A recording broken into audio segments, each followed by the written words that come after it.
नमस्कार दोस्तों बसपा सुप्रीमो आदरणीय बहन कुमारी मायावती जी ने आर्थिक आधार पर आरक्षण की मांग को लेकर एक बड़ा बयान जारी किया है।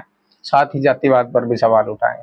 बहन जी ने एक्स पर ट्वीट करते हुए एक पोस्ट में लिखा है, दिल्ली के जंतर मंतर पर संविधान में SC ST व OBC समाज को दिए गए आरक्षण के विरुद्ध अभी हाल ही में जमा हुए कुछ लोगों द्वारा आर्थिक आधार पर आरक्षण को लागू करने की उठाई गई यह नई मांग कतई भी उचित व देश हित में नहीं है। उन्हें आरक्षण के संबंध में ऐसा कोई कार्य नहीं करना चाहिए जिससे समता मूलक समाज, विकसित व सम्मानित देश बनाने के संवैधानिक कार्यों को आघात पहुंचे। वैसे भी देश में सदियों से जातिवाद की अमानवीयता का शिकार रहे SC ST व OBC समाज के लोगों हेतु संविधान में की गई आरक्षण की व्यवस्था के बारे में परम पूज्य बाबा साहेब डॉक्टर भीमराव अम्बेडकर का यह कहना था कि जातिवाद का परित्याग ही सबसे बड़ी देशभक्ति है।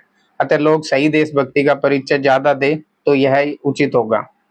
यहाँ तक आर्थिक आधार पर आरक्षण देने की बात है तो केंद्र व राज्य सरकारों द्वारा भी गरीबी उन्मूलन के एक नहीं बल्कि अनेकों कार्यक्रमों पर काफी सरकारी धन हर वर्ष खर्च किया जाता है, किंतु उसमें व्याप्त भ्रष्टाचार आदि के कारण उसका सही लाभ अगर देशों के लोगों को नहीं मिलता है तो यह तो सरकारी व्यवस्था का सीधा साधा दोष है।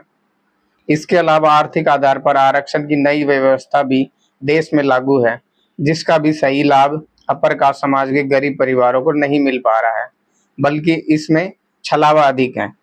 वास्तव में खासकर यही वह भ्रष्ट व जातिवादी सरकारी व्यवस्था है जिसने आरक्षण के संवैधानिक रचनात्मक प्रावधान को कभी सही से जमीन पर लागू ही नहीं होने दिया, जिस कारण SC ST व OBC समाज के लोग आजादी के इतने लंबे अरसे के बाद आज तक भी गरीबी, जातिवादी वे शोषण, अत्याचार व जातिवाद के जहर का दंश हर दिन हर स्तर पर लगातार झेलते रहे हैं।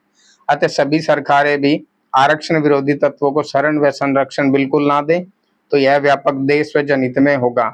लोगों से भी अपील है कि वे आरक्षण जैसे अहम व संवेदनशील मुद्दे पर सस्ती राजनीति ना करें और ना ही होने दें। हालांकि उसी ही दिन पार्लियामेंट थाना के बाहर पीड़ित व्यक्ति के मामले में FIR दर्ज कराने के लिए कांग्रेस के वरिष्ठ नेता श्री राहुल गांधी कई घंटों तक धरने पर बैठे रहे, जिसका पार्टी को कोई ऐतराज नहीं है। लेकिन उसके बगल में जंतर मंतर पर दलित व शोषितों के जातीय आधार पर दिए जाने वाले आरक्षण को खत्म करवाने के लिए धरना प्रदर्शन भी चल रहा था। वहां पर वे उनका कोई भी कांग्रेसी साथी उन्हें समझाने तक के लिए भी नहीं गए, जिससे इन वर्गों के प्रति इनकी आरक्षण विरोधी मानसिकता अभी भी साफ झलकती है। दोस्तों, इसी तरह की जानकारी के लिए हमारे YouTube चैनल को सब्सक्राइब करें। धन्यवाद।